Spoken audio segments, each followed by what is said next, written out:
Check it out now, y'all. NanoHub U, online instruction. Welcome to module 2.5 of week 2. And just to remind you what we are doing, again, in week 1, we obtained an expression for conductance and in terms of the time it takes for an electron to get through a conductor. And from there, we obtained two important results, namely an expression for the conductivity. And this was obtained by considering a diffusive conductor for which the time that it takes for an electron to get through is proportional to L squared, proportional to the square of the length divided by the diffusion coefficient. So using this expression, we obtained an expression for the conductivity. And by considering a ballistic conductor where T is proportional to L, so it's just length divided by the average velocity, that is how we obtained an expression for the ballistic conductance. So these were the two important results from last week. And what we have done so far in this week is used a model that tells us how to calculate density of states. And the basic idea was that you think of these electrons as waves and that it fits into a box. And from that you can get the density of states. Okay. Now, everything we have talked about this week dealt with the first relationship, this conductivity in diffusive conductors. So what we're trying to give you was a feeling for how this conductivity expression can be used. Now, what I want to do in the last two modules of this week is we'll focus on this ballistic conductance, the second one, and use the same model, the model based on which we calculated density of states and all that. And what we'll show is a very important result that I'd say is kind of one of the seminal results of mesoscopic physics and in terms of small conductors, is that this ballistic conductance can actually be written as Q squared over H times M, where M is like an integer. And this is not obvious looking at this expression that we have obtained, because here we had Q squared times density of states times velocity, which doesn't have to be quantized or anything. It could have any value. And what I'll try to explain is why that quantity can actually be written as an integer divided by Planck's constant, M over H, where that comes from, that viewpoint. We'll explain. And this has actually been experimentally observed about 20 years ago. And I guess in the next module, I'll show you one of the typical experimental results. But what I want to do in this module then is just explain why this quantity here can be written in this form. Okay.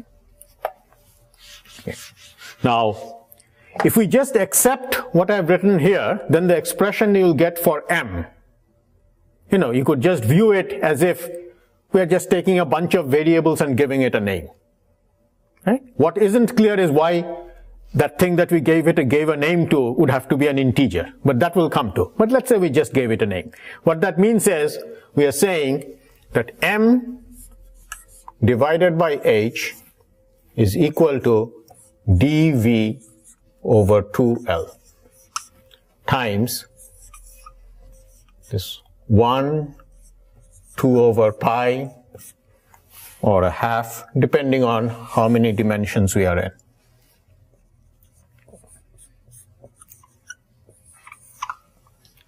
So all we have done is taken this expression from last week and said, let's write it in this form, where M is this new quantity that we are now introducing. So far, you see, this week we introduced two concepts. The N of E, which tells you the total number of states up to a given energy, and D of E, which is the density of states. And now we are introducing a third concept, modes, M of E. And while density of states actually is a rather old concept that dates back to the earliest days of solid-state physics, the concept of modes, this M of E, this you won't see much before, say, 1990 or so. This is something that became popular, got to be used a lot with the rise of mesoscopic physics. That is when people started making measurements on small conductors and ballistic conductors, essentially. Okay. So now the question is that this is this quantity that you have defined. What would it look like? Could we obtain an expression for this, making use of what we have done earlier this week, especially this relation that we said would apply in general to, I guess, any energy momentum relationship. That is, d times v times p is n times the number of dimensions. So what I could do is, here, instead of this d times v, let us write n times d over p. So it will be n times d divided by p. So all I did was, instead of dv, I'm writing n times d over p. And of course, this d is the number of dimensions, so I could as well include it inside here. That is, 1 remains 1. This 2 over pi actually becomes like 4 over pi. And d being 3, it becomes 3 halves. So you could write it something like this and take the d off from here. Okay. So now n, you see, is, we have an expression for it already here. Okay. Now, so what we are trying to do is find an expression for m, capital M, and that's equal to h times this quantity. So it looks like h over p times n over L times half 2 over pi or 3/4. I just took the 2 in there. Okay. Now n is this p over h to the power the number of dimensions. So when I multiply it with h over p, what we get is, so supposing I'm just using the n from here and replacing it with this expression here. So what we would get then is m is equal to, you see, h over p times this, which would be like, let me step back a little more, is equal to p over h times d minus 1. Why? Because I had p over h to the power d, and then this is just the inverse, h over p. So when I multiply, I get p over h to the power d minus 1. And then there is this L here, which cancels out that L. So you would have 2 or pi w or 4 pi over 3a. But then I also have to account for these factors that I already had. So there's a half there. So the half and the 2 would give me a 1 here. Then there's the 2 over pi and pi w, which would give me 2w. And there's a 3 over 4 times 4 pi a over 3, which would give me like a pi a.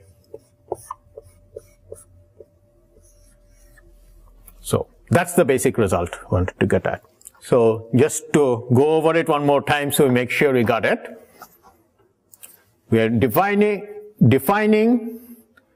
this ballistic conductance as q square over h times a quantity we call m.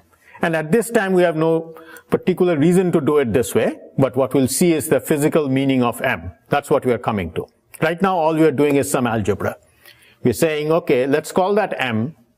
So M over H looks like what I had before. 1 dimension, 2 dimensions, and 3 dimensions. And those factors come from averaging velocity as we discussed in week 1. And it's worked out in one of those tutorials from week 1. Okay. Next, we use the fact that the relation we had earlier this week, possibly the very first module of this week, that dVp is equal to n times the number of dimensions. So instead of dV, I put in n divided by p. And this dimension we took account here. Okay. Next, we say, okay, so this is the expression for M, but we have an expression for the number of electrons, this N already. It looks like this. So let's make use of that here. And that is how we ended up with this expression for the quantity M that we have defined. Now, what I want to point out is that now that we have this expression, it gives us a sort of interesting physical viewpoint about what M means. Okay. So think back about what this number N means.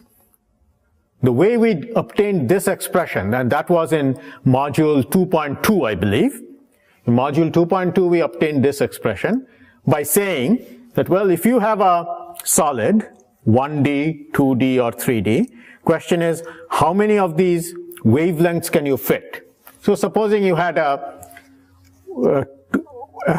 something which has like a two-dimensional conductor. So W one way and L the other way. So question is, well, how many wavelengths could you fit in? Well, it's proportional to the area, WL, and then you get pi WL times this P over H, which is like the inverse of the de Broglie wavelength. You see, H over P is like de Broglie wavelength. So it's like WL divided by lambda square, right? De Broglie wavelength square. So what it tells you is how many wavelengths fit into that overall area. If you have a three-dimensional solid, well, it's a question of how many wavelengths fit into that overall volume. If it's one dimension, well, how many wavelengths fit into the length? Now, if you look at M, it is like one dimension lower. So if it's one dimension, well, M is just one. So when you have a one-dimensional wire, the quantity we have defined as M is just plain 1. That's it. When you have a two-dimensional thing, then this quantity M is proportional to the width. And what it tells you is how many wavelengths fit into that width. And in 3 dimensions, that is, you have a solid like this and current is flowing this way, what M tells you is how many of wavelengths fit into that cross-section of the wire.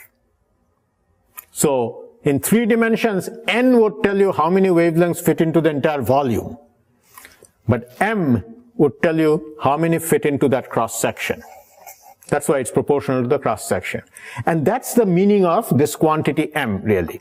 That it is, in a way, it tells you basically then that when current is flowing in that cross-sectional area, how many wavelengths fit in. And that's what you call the number of modes. And those of you who have some familiarity with electromagnetic waveguides, you may recognize the word modes. But if you are not familiar, don't worry about it. But that's where the word modes came from. Now, why do you expect that to be an integer then? Well, as you might expect, that this is like the number of wavelengths that fit in. And of course, when you're trying to fit in wavelengths here, it has to be either 1, 2, 3, 4. If you fit in like 10.5 wavelengths into a cross-section, then of course, that would be a mode that would not be allowed. So usually, the number of modes is the nearest integer. That is, what I mean is, if when you calculate this, you get, say, 10.5, then the correct number M would be like 10. It's like the 0.5, that mode wouldn't be there. It would be like 10 of them. So the correct expression would be like the integer version of this. And this is what, of course, if you are using a wave equation to describe your electrons, this is the part that would come out naturally from the wave equation. That is, the fact that it is an integer. But in our argument, the way we are thinking about it is that, remember, the way we found n, the same story here, that supposing we have a certain, let's say some momentum p, and these are the allowed values of momentum. And you're asking how many of these allowed values are contained in there, and that's what tells you the number of modes. The point is, it would either be, say, 7 or 8 or 9. It cannot be 8.5. And that's why it's an integer. And this interpretation, of course, only becomes apparent once you write the modes in this form. You see, because if you go back to our original definition of the way we started, we said, well, what is the number of modes? Well, it's proportional to the density of states times the velocity. And then you see, there is no good reason to expect that it will be an integer.